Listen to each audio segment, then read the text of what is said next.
What's going on, guys? And welcome back to the Commentary Position YouTube channel. I am PTP or Percy, whichever you prefer, and I'm rocking it solo today.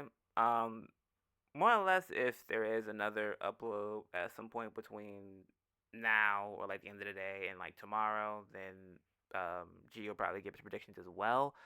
But I wanted to kind of do a prediction video for Backlash, the pay per view that is coming up this Saturday, May 10th.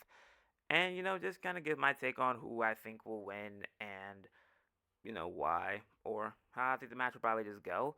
Before we get into this, I just want to say once again, as usual, if you're not subscribed or if you're new to the channel, of course, if you're new to the channel, I would recommend this. But if you're new to the channel, subscribe. We are at 420, I believe, at the time of this video being recorded, and we're very much nearing towards that 500. So if you haven't already, hit the subscribe button, like the video. That is very much always appreciated, and comment down below who you think will win. Um, sorry, a little cold in my room. Let me know who you think will win down below. If we got anybody different, or if we got the same ones, if you want to just agree, that works too. Also, there might be other matches that get added to this card because SmackDown is tomorrow.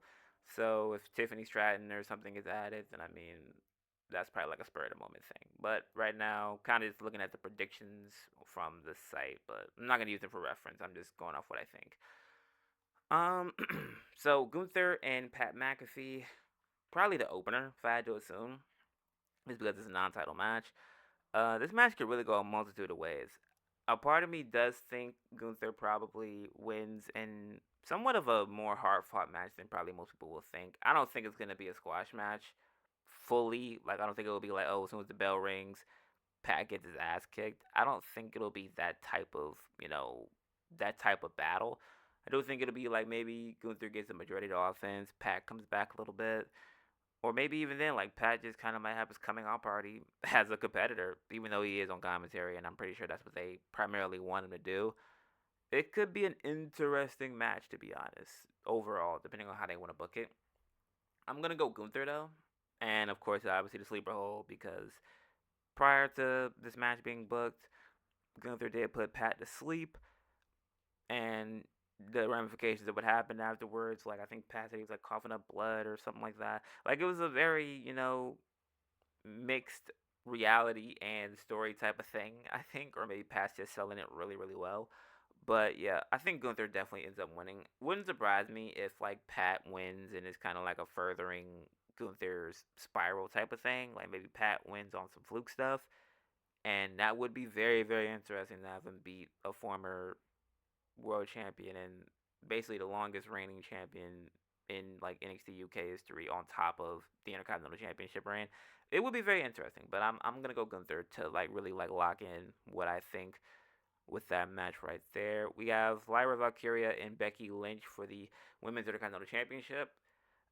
Sorry, let me see if I mute this. I don't know if it'll pick it up, but just to make sure. Um, I honestly want to say that Lyra Valkyria will win this match, just for the simple fact of if they want to make this like a story as far as Becky Lynch kind of coming back and trying to, I guess, similar to like a Trish Stratus story in a way, where it's kind of like she's looking for respect and wanting people to acknowledge the fact that without her there would be no division and all this other stuff.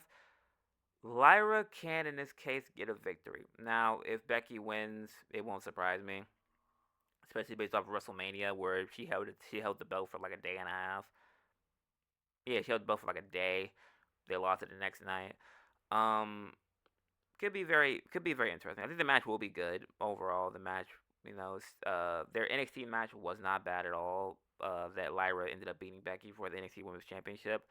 And based off of that assumption alone, that's the only reason I could see Becky winning is based off the fact that Lyra technically is up 1-0 on her at the moment, and for her to go 2-0 on Becky is possible. It's interesting if they choose to go that route, but I wouldn't be surprised if they try to make it 1-1 and then have a rubber match later on down the line after Becky's defended the belt and Lyra gets it back then. But if it was my way initially, I'm thinking Lyra Valkyria should win this match just to solidify the reign and her as a whole a little bit more. Um, let's see, United States Championship, Fatal Four Way, Jacob Fatu, the champion, LA Knight, Damian Priest, and Drew McIntyre are the challengers. Now, this is a very star-studded Fatal Four Way match.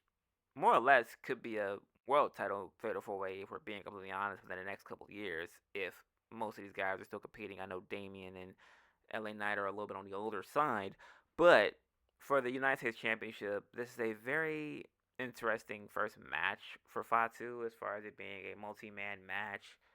A lot of loophole opportunity here to where, okay, if someone was to win, they don't have to pin Jacob, and vice versa. Jacob, well, Jacob can just pin anybody, but basically anybody can win, and they don't have to really pin Jacob in this scenario here. Obviously, I think Jacob does retain more or less for the simple fact of this will be his first defense, and to lose off the first defense unless there is some type of interference from the bloodline or any sort of like debut of sorts to lead us in a direction of where okay, Jacob's reign was short lived because he was screwed out of the United States Championship. That's the only way I can see Jacob not winning this Fatal Four Way.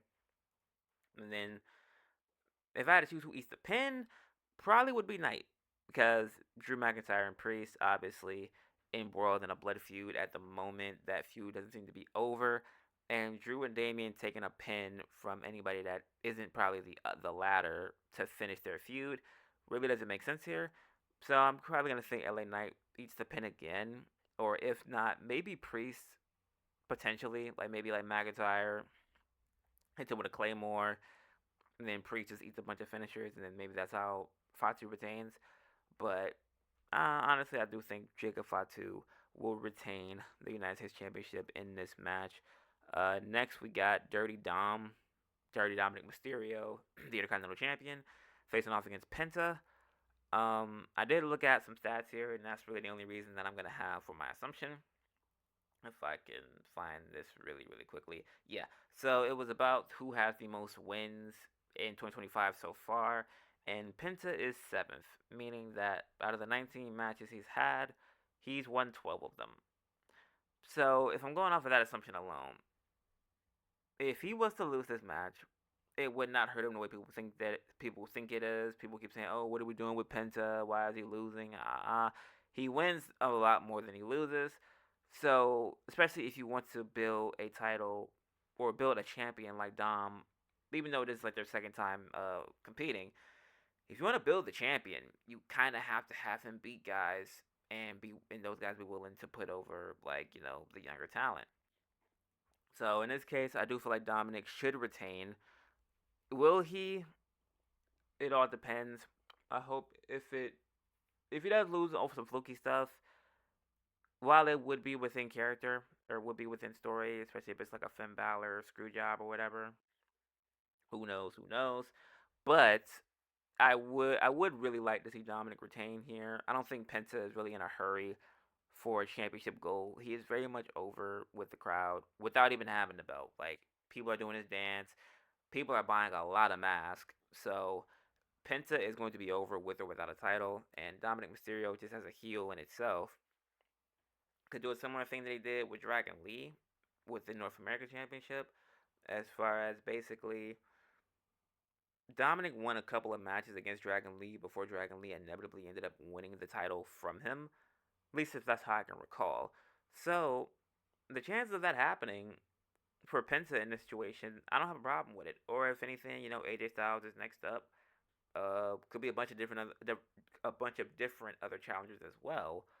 But for this match specifically, I do think uh, probably against the majority, I do think Dominic Mysterio should retain or will retain, should I say, in St. Louis.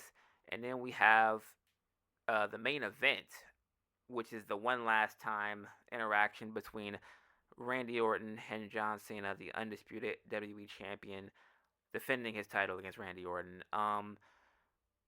This match is a very tricky one to kind of assess. Obviously, not from the fact of like who's gonna win or lose, because I don't think John Cena's gonna lose his first title defense. Even though, granted, St. Louis, Randy Orton, hometown advantage.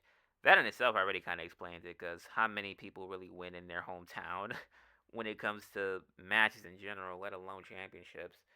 But yeah, I do think this will be a more slow, methodical match. It won't live up to their other matches, of course. I mean, I'm not gonna make it seem like, oh, like that's just like, oh, a random thing. Even though him and Edge, Randy Orton and Edge, they put on some really good matches during the pandemic era, which I feel like were really, really good or serviceable for their time. Um, the way that the match is gonna go, it all depends. If it's gonna be like a bunch of interferences, is it gonna be like just a straight up match where John Cena kind of outsmarts Randy? Does he use his anger against him, his temper, kind of like similar to what it used to be, where Cena would kind of weather the storm, and then Orton would kind of like psych himself out, and then that's how he loses? I don't really know. I do know that Cena will retain. For sure, Cena will retain. Probably with some cheating, a little bit of malarkey, bunch of other things could potentially happen in this scenario to cause John Cena to retain. But I definitely do think Cena retains in this interaction. I know people were saying that like Cody Rhodes might return at this pay per view as well, or at least he's listed for like one of the later Smackdowns.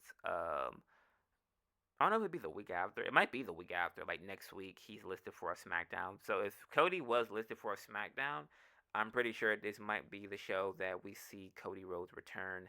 And inevitably, if John Cena is to win, the story will be rekindled. Maybe Cody Rhodes tries to implement his rematch clause. But obviously, depending on how the story is going, we are very much nearing SummerSlam. So we could either be getting Cody Rhodes again, or we could be getting like a CM Punk. We could be getting, even though CM Punk is embroidered in a feud with Rollins, which kind of makes me think that we're just gonna get Cody Rhodes going into the summer, going against Cena again. Could be a lot of different possibilities here, but that is what I think about the potential winners or hopeful winners for the Backlash pay per view. If there's any more matches added, obviously, Friday. The only thing I can think of was probably like Tiffany Stratton and maybe even a Jade Cargill match. Maybe Jade and Naomi or something like that. I don't know. They could add something to the card maybe on Friday, but we don't really know. Could be even the SmackDown Tag Team titles. But if it's added, then I mean, obviously in that moment you pick who you want, or even in a case like a live stream, we'll pick who we think will win in that particular moment. But appreciate you guys for watching this video. Once again, if you haven't already, like, comment who you guys think will win as well, and subscribe to the channel. We greatly, greatly appreciate all 400 plus of you guys that have subscribed so far, and we'll only look to grow in the future. Social medias should be linked in the description down below, as always. Hope you guys have a good rest of your evening, morning, afternoon, or night whenever you come across this, and we will see you guys on the next one. Peace!